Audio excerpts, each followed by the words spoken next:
It's me again! Welcome back, Marshals and Casters. Today I'm playing Terraria again, because I felt like it. This time around I'm playing through the game with a journey character, and we'll be playing with exclusively summon weapons. Of course, for the world it's going to be a normal seed medium world again, but this time it's going to be a journey world, as I'm doing the journey playthrough, and also I chose Crimson for the world evil pretty much exclusively because last video was corruption. Dropping in is slightly different, as I spend a moment to crush all of my starter items, which I have a few extras of, into the journey menu, giving me access to infinite duplicates of each. I'll probably avoid bringing this up too much, but I do use this a decent amount. However, it is important to note that one of the new starter items is the Finch Staff, which will be working as my first summon weapon, and only weapon for a while. And also I get Finch Wings, or Fledgling Wings, not Finch Wings, as a starter movement accessory. After that though, straight into the normal. Cut down trees for wood, make sure to set the world difficulty to expert mode before I forget, and use the not so good Finch Staff to fend off the slimes. Yeah, while this is journey mode, I set the difficulty to expert with the difficulty slider, and do not touch it again throughout the playthrough, as I figured I should make sure there's still at least some challenge throughout this playthrough. After that, I walk off to the right and into this cave, mostly just to gather cobwebs. But, since I'm here, I keep exploring, going down onto this minecart track to try and find some more loot. However, as far as mine tracks go, this one's pretty dry, and I don't get any extras from it. Unless you count the, 6 or 7 lead ore I get over here. I would have said 6 or 7 on their own, however, in the script it says Y. And I can only imagine I went to hit 6 or 7? Anyway, due to curse of no spatial awareness, I, die. Boulder. Yep, that's a boulder. And now I'm dead and back at spawn. Here, I begin to work on a starter... house? More base than house, actually, as it's not intended to house any NPCs. Instead, it is pretty much just a temporary box that I put some workstations on top of, where I of course get distracted making all of the things I can currently make, just so I can toss them into the trash for journey research. However, the main item I was actually looking for, I cannot find. As it turns out, I need a different workstation for it. But we can get back to that later. As for now, I begin digging my straight down vertical hole, and for sure, do not die in the process. I would never. And then walking off to the right of the world for no reason, definitely not because I just died. I come across the snow biome, which is cool I guess, but I just walk right through that into the desert, and then find the desert just beyond that is a little nasty looking. Red cactus and blackened sand means we have found ourselves in the Crimson, which I run through, past chimeras and face monsters, as I do.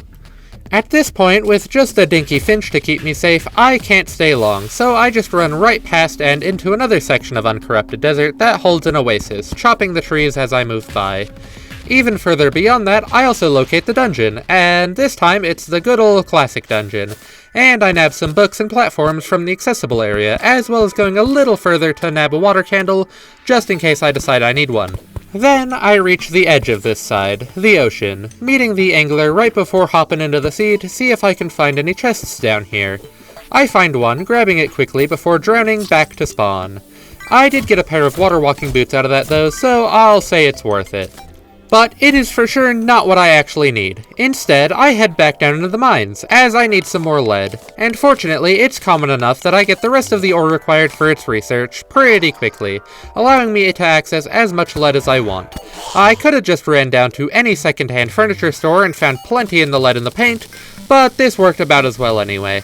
I want this lead to make bars, of course, and I use those to make an anvil, but more importantly for me right now, and after a bunch more unnecessary crafting for journey research for some reason, I make a sawmill, and then use that to make a loom. The loom is important, as with that, some cobwebs and some wood, I can make my first whip, the cob whip. This is nice as it means I do not fully need to rely on the Finch Staff for all my damage output, and also it helps the Finch Staff do a little bit more damage. But with that, I decide that this floating box in the sky is super ugly, and more or less useless, and I should finally make an actual house. So, with some grey bricks made from stone, I begin to work on this little keep. Not the nicest house ever, but it's for sure an upgrade from last video. I think it's nice at least, and it has room for 3 NPCs to move in, though 2 of those slots are already filled. Then, of course, actually replacing the box as a place to store stuff and to put my workbenches. I build out a basement for the keep, lining the walls with chests and having the workstations on this platform near the middle. You may ask why I even have storage when I have the journey mode menu, which gives me infinite of every item I have researched, but it's not for actual storage, and is more so to make crafting easier. Since you can craft with items in chests that are near you, having a bunch of chests to hold onto all the items I need instead of having to pick them out of the journey menu every time is enough of a convenience for me to bother with this.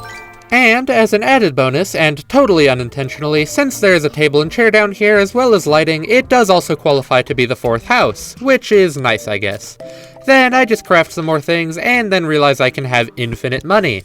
By grabbing a stack of lead bars from my journey inventory and selling them to the merchant, I can get a ton of coins, including platinum coins. Then, with 100 platinum, I can just research those so I can get more, which I do for the convenience of being able to buy and research the stuff the merchant sells. Again, even if the only item in his shop that will be nice right now is the lesser healing potions. Is this kinda cheap? Yeah, it is. But that's kinda the journey mode experience. However, I do put a few rules in place to stop it from being a complete cakewalk, but I will bring those up as they come up. A while after that, and after researching the Demolitionist's supply, I walk over to the left and get mauled by a pack of demon eyes, prompting me to actually make and wear some lead armor, which is for sure not detrimental to my health. Why would it be? Then, into the frozen caves with me, as since we're early into the playthrough, pretty much everything valuable that I want is down in caves somewhere.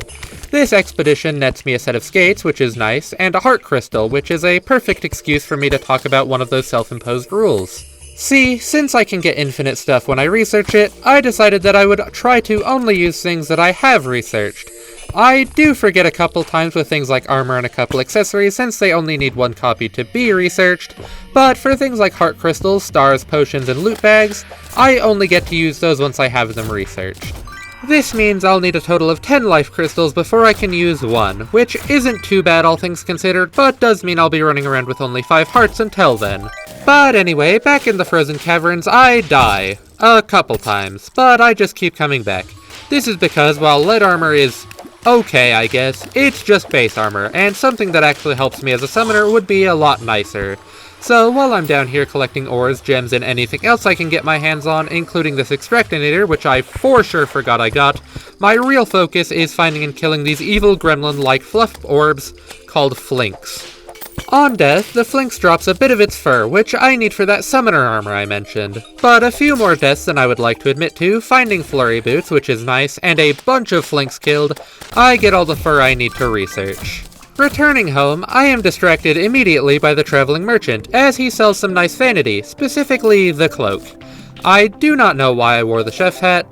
The bird just covered it up, I guess. But anyway, back to my stuff. I actually can't quite make it yet, as it turns out I need gold for that, so I get to jump back down to the mines to collect some gold, which overall isn't too bad. I even find a band of regeneration while I'm at it, which is mostly nice as it turns into one of my favorite accessories later on.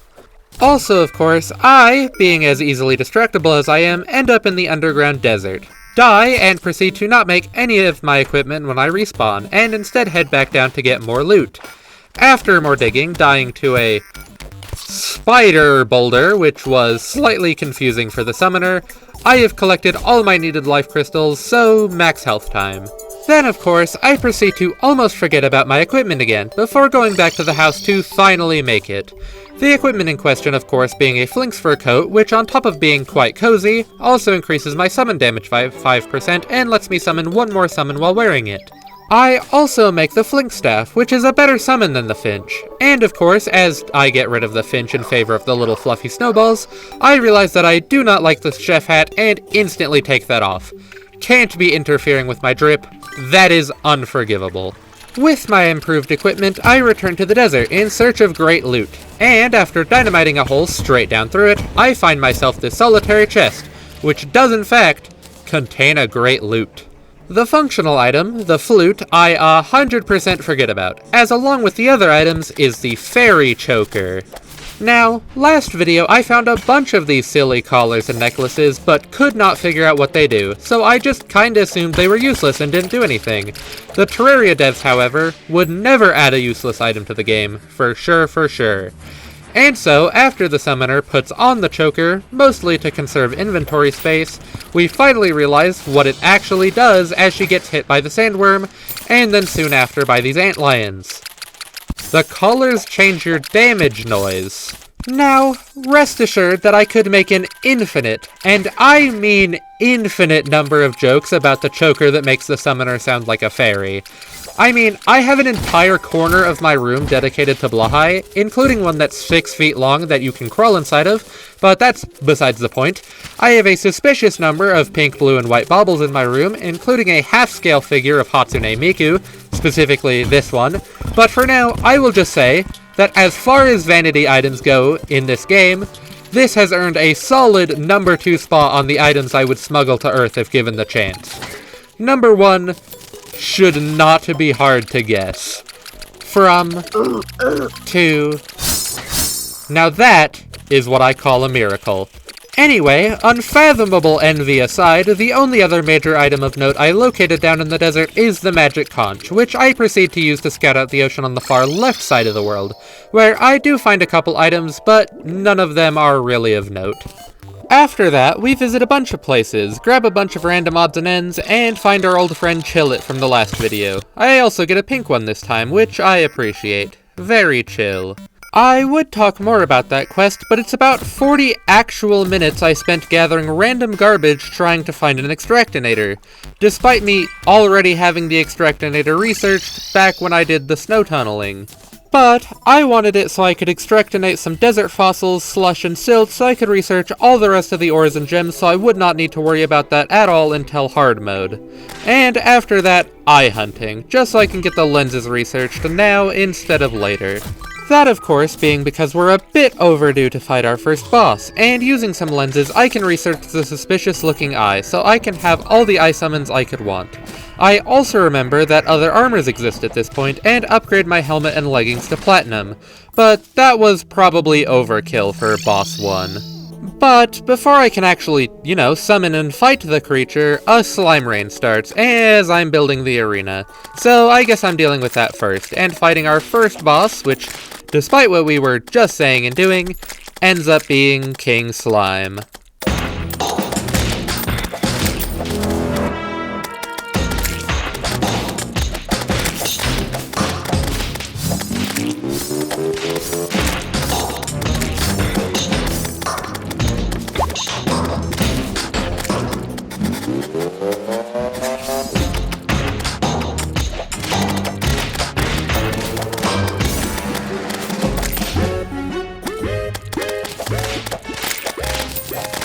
The fight went fine, and I only now recall that if I had actually opened that treasure bag, I could have done some stuff with the solidifier I would have gotten. However, that goes against the research rule I've talked about before.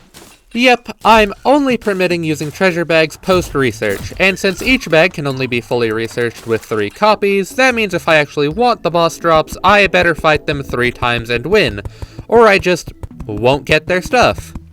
And yeah, I forgot King Slime benefits, so I didn't end up revisiting him, and instead I just finish up that arena for the eye fight, which you may notice is a little bit bigger and more spacious than the last video's arena. This is of course due to this run being done in expert mode, and so the fight will be just a smidge more difficult. But with that set up, I suppose it's time to fight the Colossal Eyeball. 3 times.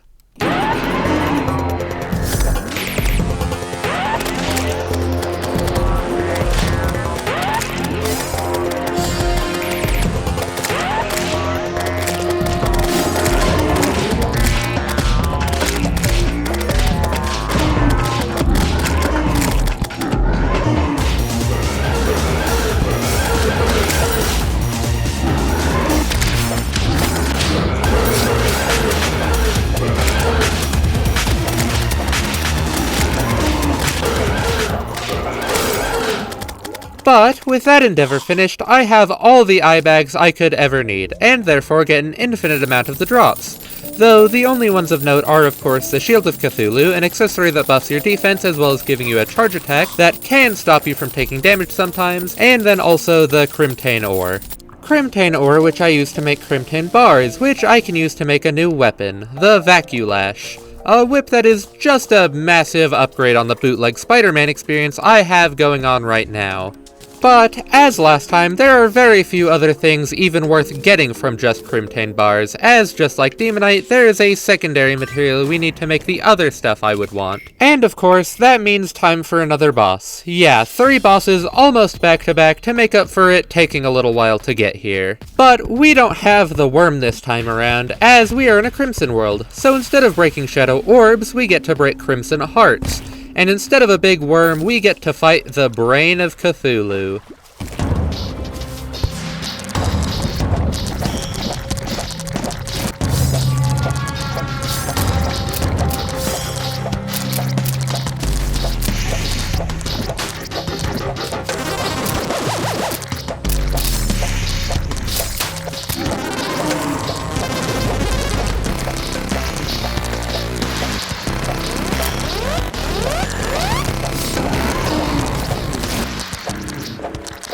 This fight, honestly, proves to be pretty easy, as the main thing the brain gets in expert mode is the illusions, but as a summoner, it is even easier not to fall for that due to the little glowy ring I get on them when I whip them, as well as my snowball creatures always running at the right one anyways. So there is the tissue samples, which I of course needed to make items like the hammer, the pickaxe, the armor set, and well, that's pretty much it, actually, but a small buff to defense is always appreciated, and the Deathbringer pickaxe is also good for me.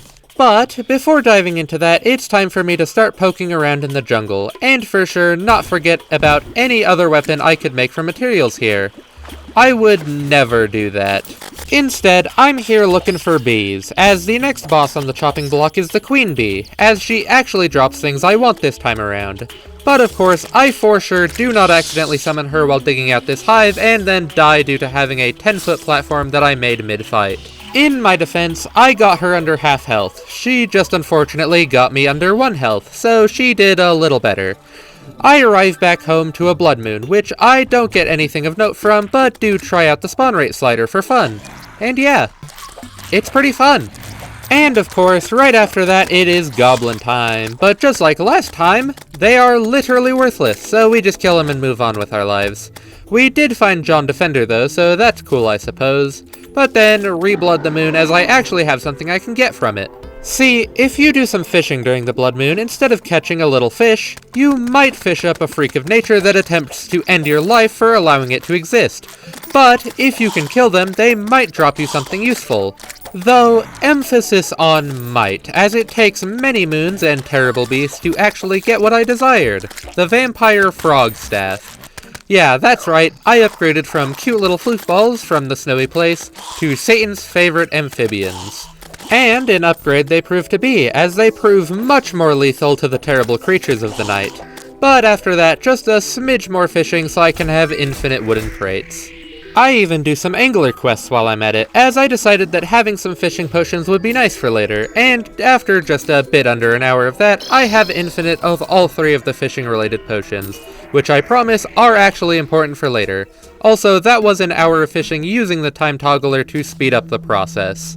Don't fight me on that. I got the big fishing quest achievement on my non-YouTube account, and I was not about to start dealing with that kind of torment again. So using the time dilation and infinite quest fish to cut this process down to an hour is perfectly fine. And as an added little bonus, right after getting those, the Wandering Trader spawns, and he sells me a little heart pin so I can finally look upon my head again. Again, the helmets are nice and all, but I need my head and hair visible. It is a requirement. Also, it was not at the same time, but during the fishing quest saga, I also upgraded from that red cloak to the blue winter cloak, which looks much cozier. But let's get back to what we were trying to do before all that. Froggies and new drip at my side, I head back to the jungle to get ready to duke it out with the bee again. But first, in order to do that, I grab honey, then grab some lava, and use those buckets and some water to make honey blocks, and as it turns out, I didn't need the lava. I thought you needed crispy honey blocks, but evidently not, and with just the honey blocks, some hive blocks, some stingers, and some bottled honey, I can make the Abeemination, the summoning item for Queen Bee. Yeah, you don't need to find the natural summon for the bee every single time you want to fight them. Isn't that a wonderful quality of life feature that every single boss has without fail for sure, with no exceptions at all, because otherwise that could get kinda frustrating after a while, and now I'm just ranting, so I'm gonna shut up and get to the point. With the 3 Abominations, I can have Infinite, and with Infinite, I head back to the jungle. I set up a more proper arena this time, as I don't summon prematurely, and with just a bit of lighting, I can get started with the bee fights. Or so you thought, but I suck and die, so instead I take a moment to bottle water and actually remember that potions exist before the endgame. Wild, I know. I also locate the Goblin Scammer, but since I have infinite money, he is ever so slightly less annoying this time around. But with my potions, mostly of note just being the Iron Skin and Swiftness potions, I return to the jungle to actually fight Queen Bee again.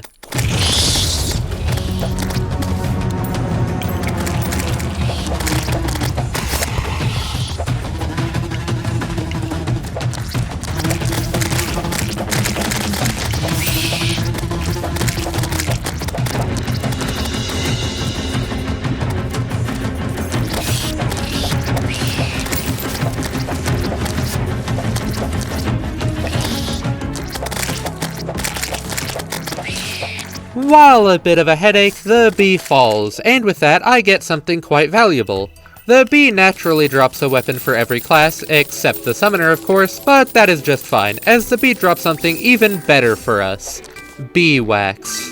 Bee wax is super valuable for us for a quite simple reason, that being that it is a material for our first real, actual armor set and a new summon weapon. Yeah, if you didn't remember, I'm still walking around in the crusty and dusty Flinks fur coat and then just some random other armor, even if my otherwise immaculate drip made it hard to see. But with the beeswax, I can make bee armor, a full set of armor for summoners, which in total gives 2 extra summon slots and increases my summon damage by 23%, as opposed to the coat which gives 1 slot and 5% summon damage. I also, of course, get the summon weapon, the Hornet Staff, which is an upgrade in damage, of course, but is also a flying summon, so it will actually hit airborne targets more than once in a decade, and considering almost every boss in this game can fly, that is slightly important. However, before I get more into that, I'm in need of more NPCs, and by that I mean I want fast travel points, and the NPCs are needed for that. So of course, the summoner, being the chill individual she is, makes an actual nice house for people to live in. First, the Jungle House, which is made of stone bricks and platinum brick walls, which sits as a little tower in the middle of the jungle, also using Flinks fur furniture as it just looks cozy and comfy. After that is the Desert House, which is in the middle of this oasis lake that is nearish to the dungeon. It is a sandstone building, and I think it's pretty alright. But, speaking of the dungeon, it's about boss time it seems, so here, another arena.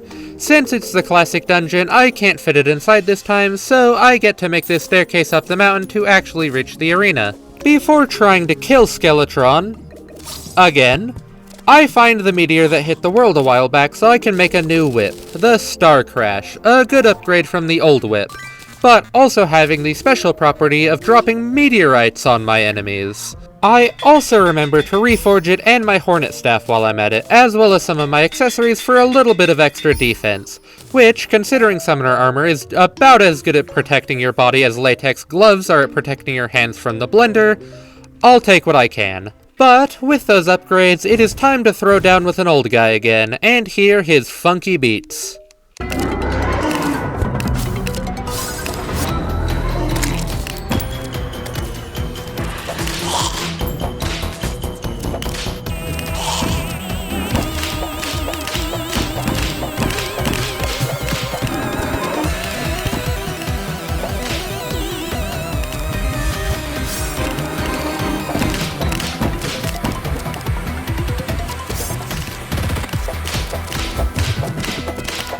As with the slime, I'm not going to go through the effort of fighting this guy 2 more times, so I'll just live with never getting his drops. After all, pretty much the only value of fighting this guy is getting to enter his house and steal his stuff. I, of course, get the wonderful Ram Rune again because Ground Pound is a top tier ability, but of course there's nothing else a summoner could want here.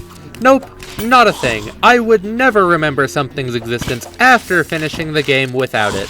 So instead, time to finish the Hellevator and rob the underworld of all it's worth. Pots, broken. Chests, open. Ores, stolen. Of those, the Hellstone is the most valuable, because of course, while the Hornets are good at their jobs, we might as well let them show their true skin, and with some Hellstone bars, I can make the Imp Staff, allowing the Hornets to molt their false exoskeletons and show that they are literally just demons. And with that, last Hell-based adventure is just building my Hell Bridge, which I make a little bit longer this time. For reasons. Reasons, of course, being that this short bridge will just simply not be enough this time. In fact, this bridge, which is over 1,000 tiles long, was also not enough, and I got run off the edge of the road by Mr. Flesh. So it will need to be even longer.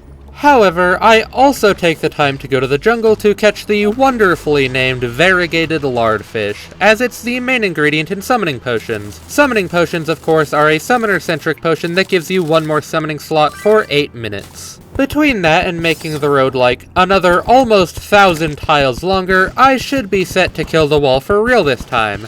However, the guide has not returned to us yet, and the houses are full, so first I need to make another house. So, of course, another spire, this time in the snow biome. I think it is quaint. So now, actually for real this time, we can fight that wall.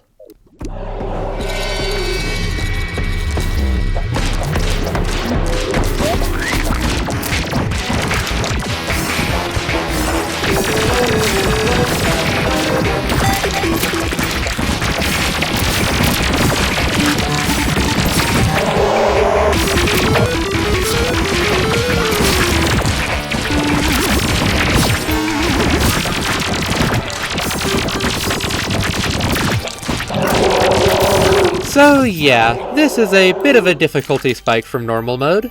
From the only boss in the last video where I didn't even have time to add cuts to the fight, to a boss I died multiple times to. Good job, Mr. Flesh. Very impressive.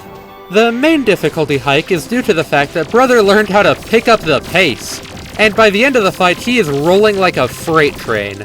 But with him defeated and his treasure bag now ours, we have entered hard mode. A major item we get from his bag that we did not get last video though is the Demon Heart, a consumable that gives us an extra accessory slot. Other than that though, the main items we appreciate are the new whip, the firecracker, and the summoner emblem, which just like the other emblems gives a 15% damage increase for its associated class. With this, I head down to one of my many spider caves I've found up to this point, and collect spider fangs from the new enemy that now spawns here. I get all the fangs I could need, only to learn that I now need the special mithril/orichalcum anvil to actually make spider stuff now.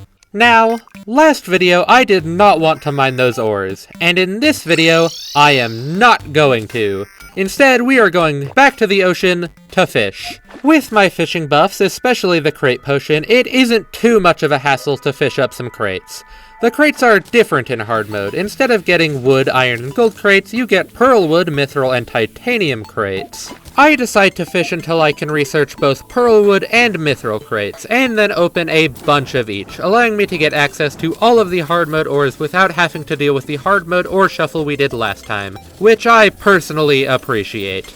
And of course, with those I can make my orichalcum anvil and use it and the spider fangs I got before to make myself spider armor, which is a pretty good upgrade from the bee armor before, as well as the spider staff, which is a pretty strong summon for early hard mode. After that, my next upgrade comes after fighting some mimics under the arena to get a Philosopher's Stone, which I combine with my Band of Regeneration to make the Charm of Myths, which is a personal favorite of mine as it lets me drink my healing potions a little bit faster. But, after that, a quick run against the Old One's army. For fun, I suppose, as well as digging out this hole in the hollow, but I don't actually get the thing I wanted yet, as I didn't want to wait around that long. Instead, my goal is to fight and defeat the Queen Slime, as I'm aiming to get the Blade Staff. However, as good as the spiders are, I struggle to get them to actually kill all the excess slimes the Queen spawns, and these spiked slimes are just the worst to deal with mid-fight, especially when a bunch of them appear, which leads to me losing. This leads to me taking the time to catch some prismite fish so I can have a supply of life force potions, and then getting instantly clowned by the slime again. I collect materials for and make the forbidden armor to see if that does any better, but I still lose. But, after a bit of pondering, I realized that I had completely forgotten one of my favorite early hard mode summons, and so I summon a Blood Moon and head off to go fishing again. This time, I'm in search of the Dread Nautilus, a freaky weirdo creature that you can fish up during the Blood Moons of hard mode.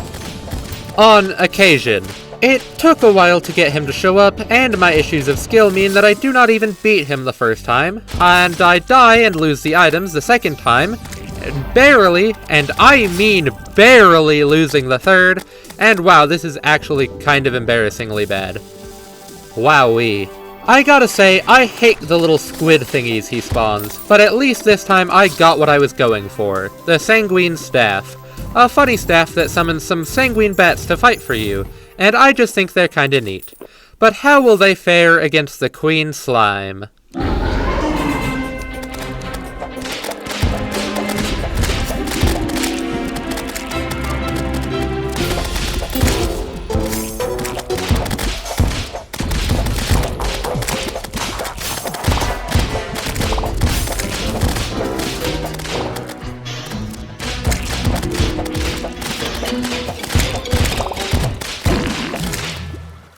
As it turns out, quite well. As they are quicker and take these little arcs to get to and from their target, I find them much better at handling the excess slimes that the queen spawns in. Well, as long as a sandstorm does not interfere, but that only happened once. I have my blade staff, which ignores a lot of enemy armor in return for doing a bit less damage than other summons. But yeah, with that handled and a bit of Souls of Night farming, I can make the mechanical boss summons as well. First up is the Destroyer, for no real reason other than I felt like it.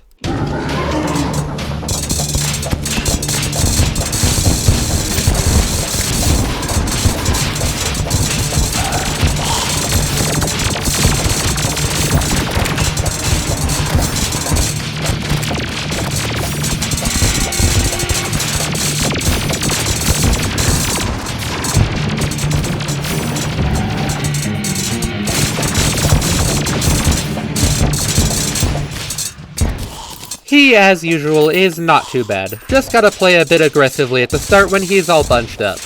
Also, I actually remembered flasks this time around so I can actually apply the Ichor debuff to my enemies while I'm fighting. But, right after the Destroyer, just as last time, we get to fight the twins. But after a couple losses to those two, I am convinced to actually use some Destroyer treasure bags to buff up a little. The first major buff I get from that is a new set of wings, as I'm still using the Finch wings I got at the start of the game, and well, the dev set wings are a bit of a step up from those. But I also get hollowed bars, allowing me to make a new whip, Durandal, and with those two upgrades I can actually make a proper attempt against the twins.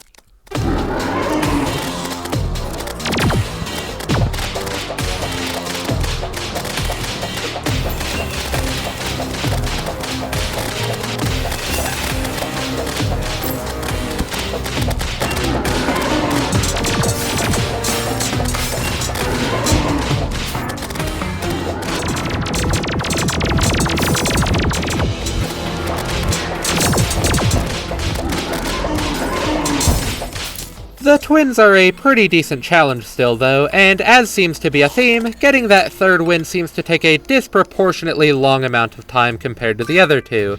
But it is what it is, I got my Souls of Sight now. Souls of Sight being good because they give me access to a new summon. Using them, some lenses, a black lens, and some hollowed bars, we can craft the Optic Staff, which summons a pair of mini-twins to fight for us. Also, yes, at some point I swapped back to Spider Armor because it gives more summons, and that is generally better in my experience. And so, last mechanical boss, we got Skeletron Prime. First attempt, I pretty much win before this possessed armor gets in the way. And homies, I nearly crashed out right there. But after that, I swapped to hollowed armor for some more tries, and well, it went a bit better.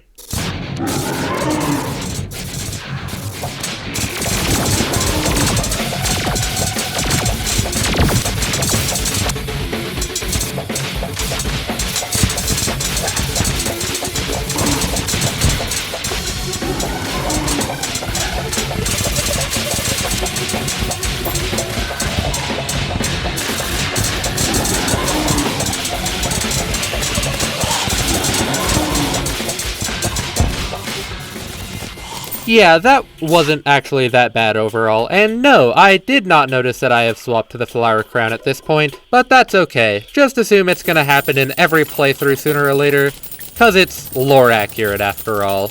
After that, Goblin Massacre, but they're even more useless to me now than they were last episode, so moving on to the jungle.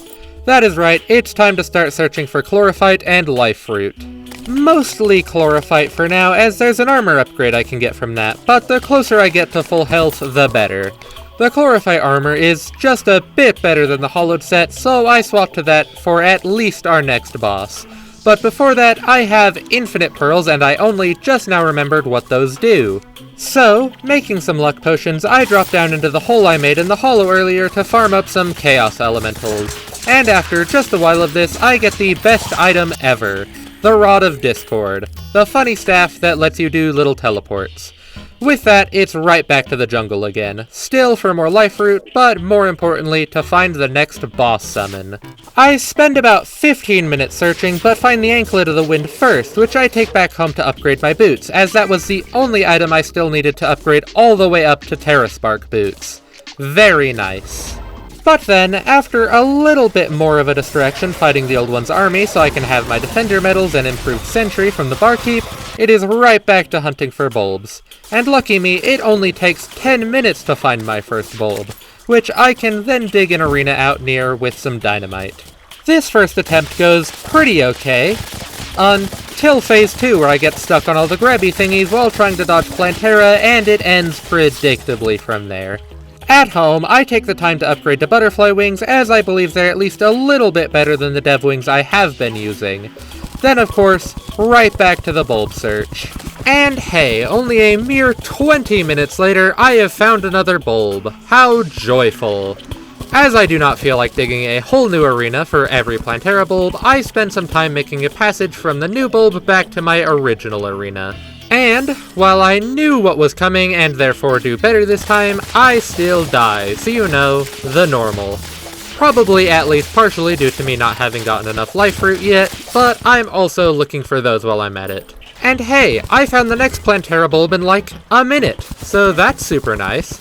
I spend a little bit of time collecting my last life fruit and max out my health bar. And with that, I got this, for sure this time.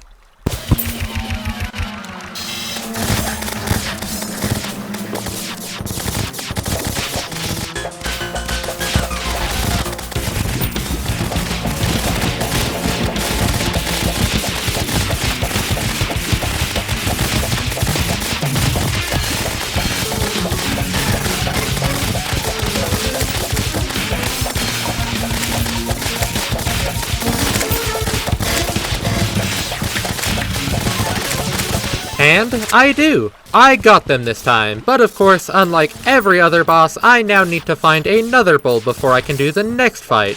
But that shouldn't take too long, and it doesn't. Only about 4 minutes this time around. And with that, there's 2 Planteras down. Back-to-back wins is nice. That means this is for sure almost over. Right?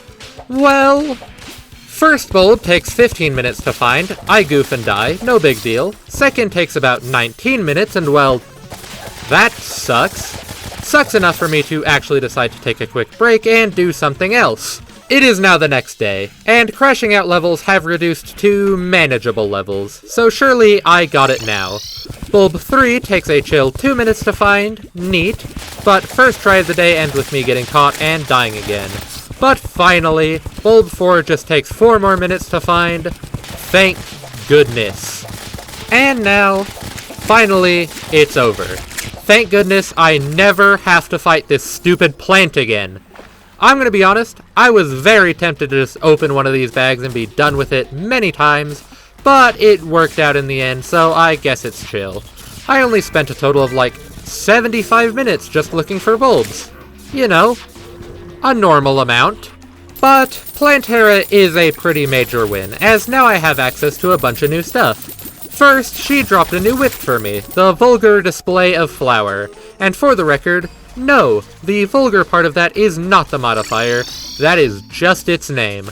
But real quick, before doing much more of that Plantera unlocked business stuff, I make a platinum brick house in the Hollow Desert out near where I fought Queen Slime, for just a bit more housing and fast travel, of course. I was also about to work on one by the ocean, but am distracted when a solar eclipse suddenly spawns. Considering I probably will not get another shot at this probably until post-Golem, I stop everything to go do that. And it's a good thing I did, as I pretty quickly get the Deadly Sphere Staff, which is a pretty potent summoner weapon at this stage.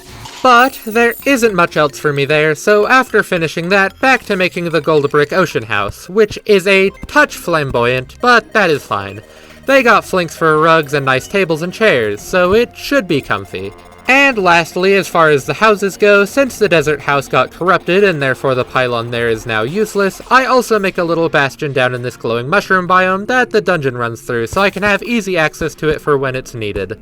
I then of course take some time to farm up some ectoplasm while I'm there, since I might as well. I also plant some pumpkin seeds and use them and the ectoplasm to make some pumpkin medallions, but before using those, I decide to take a shot at the lizard temple. And yes, I'm still just saying lizard. They put like an H and weird stuff in that word, and I'm not going to try and pronounce it. It's just lizard. As last time, I do my best to disarm all the traps as I go, and find that the golem chamber is a bit restrictive in size. But despite that, I still decide to give Golem a run.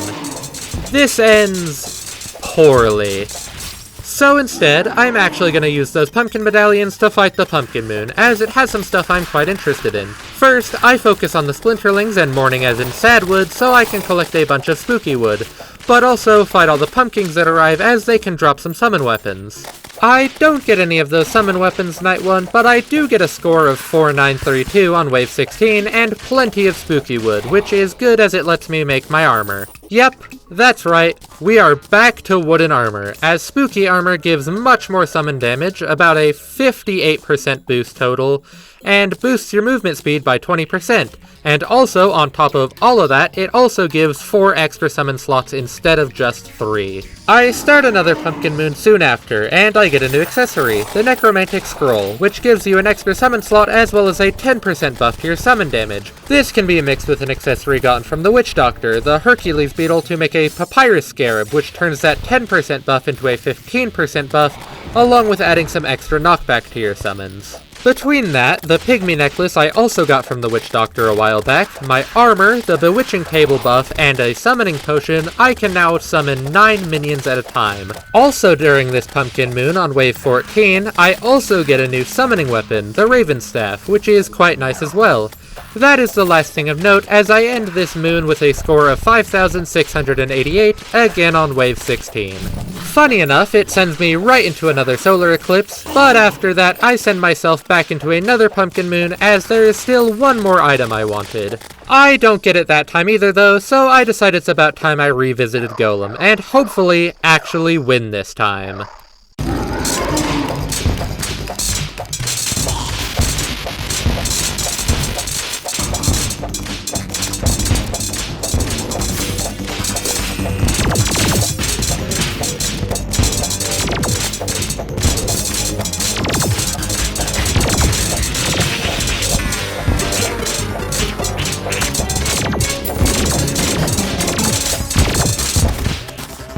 Finally, a boss I don't have the third bag curse with though, which is appreciated. The only downside being that Golem doesn't actually give me much, pretty much just a picksaw, so this was mostly just a progression check. But hey, just a couple more Pumpkin Moons later, I finally get that item I was going for, a new whip called Dark Harvest. I do not intend on using that whip long, however, as it's time for me to fight a boss you actually didn't get to see me fight last video, and one of my personal favorite bosses and boss themes in this game, the Empress of Light.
we will not be mentioning me accidentally summoning her during the day that one time.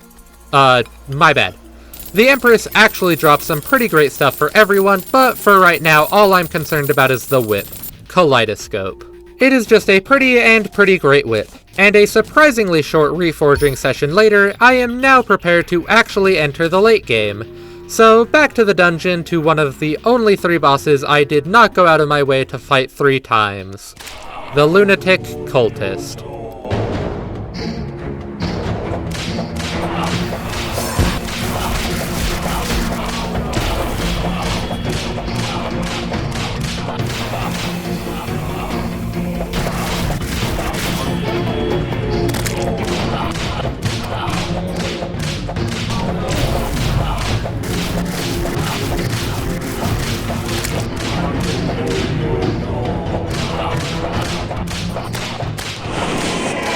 Looney still isn't super rough, and I take the Ancient Manipulator back home to add to my stations, and with that, it's pillar time. Starting of course with Stardust, as it's the one attuned to my class. This proves a bit tougher than I had at first anticipated, but I managed to take it down with only a couple of deaths. And since we're in journey mode, I don't have to do that again, which is convenient for getting this video done, but having infinite of all this stuff is never not going to feel a bit weird. But with the Stardust fragments, I can make a few things. First, a new whip. Yeah, I know I'm running through those like crazy recently, but yeah, Constellation. While it has a bit of a lower base damage than Kaleidoscope, it summons little stars to attack your foes, which seems to more than make up for that.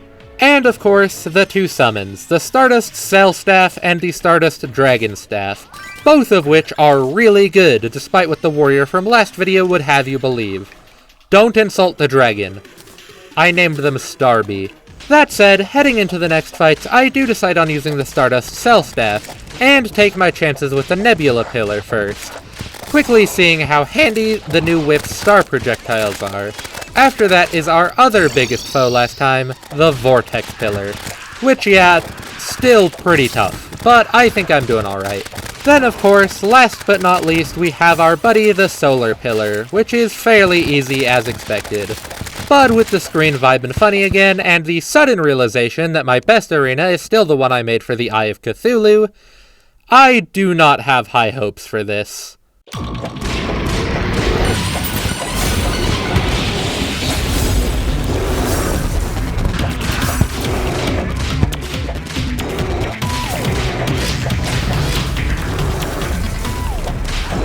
Yeah, that was about what I anticipated. So, before doing that again, time to make the good old Sky Bridge, as I assume it should be good just like it was last time. And with that and chill it, I feel semi-confident I can win this time. But I don't. The mobility requirement just seems a bit higher than last time, and I also just make a bunch of silly mistakes, so again, probably a skill issue. But, since I have infinite fragments, that is fine, as I can summon them back whenever. However, as last time, it is about time I take a good look at the accessory spread. My current setup isn't bad, but it could be better. Since I am using a mount for all of my mobility, the boots and wings do effectively nothing for me, so those can go, as opposed to the vanity, which must stay in peak form, including the fairy choker. But, other than that, my new accessory spread is as follows. I have the Papyrus Scarab, the Necromantic Scroll, and the Hercules Beetle, as while the latter two make the former, they are all stackable. Then, a Summoner Emblem, a Pygmy Necklace, and the Charm of Myths, to round it all out. This, along with the Bewitching Table and the Summoner Potion buffs, gives me a total of 10 summon slots, which will now be funneled into Starby, the Stardust Dragon. I try again with the Chillet mount, and while I do barely get all 3 eyes, I again just kinda feel slow. Also, this prompts me to actually remember to reforge my accessories since I did not do that before. Giving them all warding brings me from 30 defense to a slightly better 54. But even that won't save me from my own inability to play games, and I still die a few more times trying to make Chillet work. And so, after those few tries, I realize that a bit more prep is in order. So I go fishing again, for what other than potion ingredients. This time for the Endurance Potion. This potion is kinda cracked, giving you a straight 10% reduction. I said reduction again, what the fuck? A 10% reduction on all damage taken. I guess that's what I get for trying to use the word straight right before, continuing to speak English. But I also swap out my old healing potion for super healing potions, as they are substantially better. And finally, between those upgrades and swapping over half of my accessories to menacing modifiers to get a little bit more damage output in return for not having quite as much armor, and also swapping Chill It Out for the Witch's Broom I got back on the Pumpkin Moon attempts, I finally start getting a handle on it.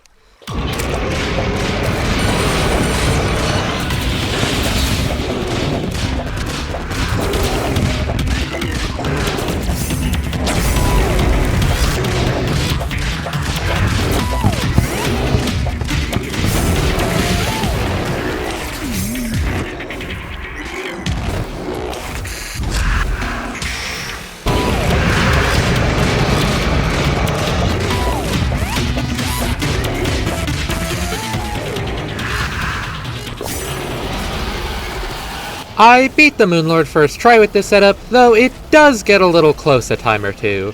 Then I get back-to-back Phantasmal Death Rage here, which was unpleasant, but I beat the Moonlord right after that one, so not too miserable. And now surely there will not be a third bag curse for Moonlord. That would be terrible.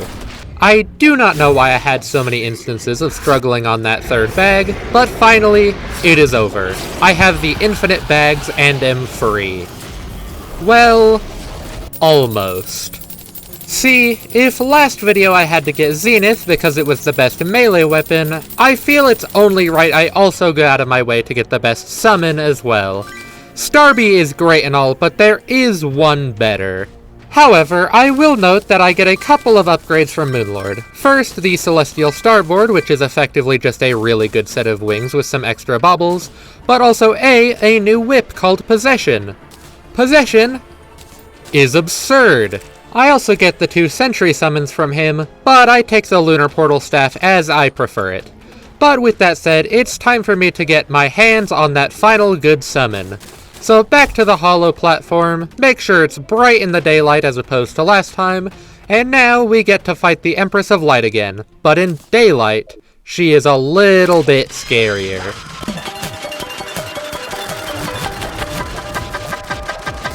My first attempt went pretty okay, all things considered, but yeah, Daylight Empress will always one-shot you, so be careful.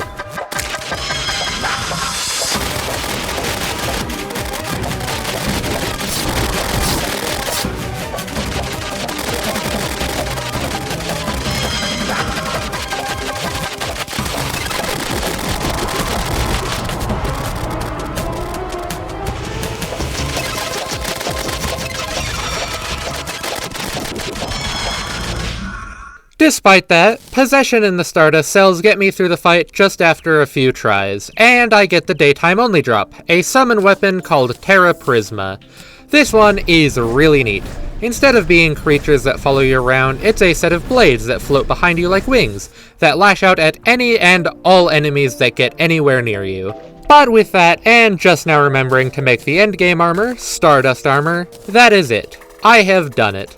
Overall, it was a fun playthrough, even if I think Journey Mode will always feel a little bit cheap. And in the background while I end this video, I'll be showing off the Terra Prisma some more. When I come back to Terraria, it will for sure be for the Expert Mode Ranger video. However, that will for sure not be next video. A, for the reason I gave last time of trying to diversify the games I play on this channel, but also because something gives me the feeling that it might take a while. Or maybe not, maybe I just suck at Summoner. Either way though, not Terraria next time. Probably not Factorio either, despite that definitely being the safe bet, as again, trying to diversify.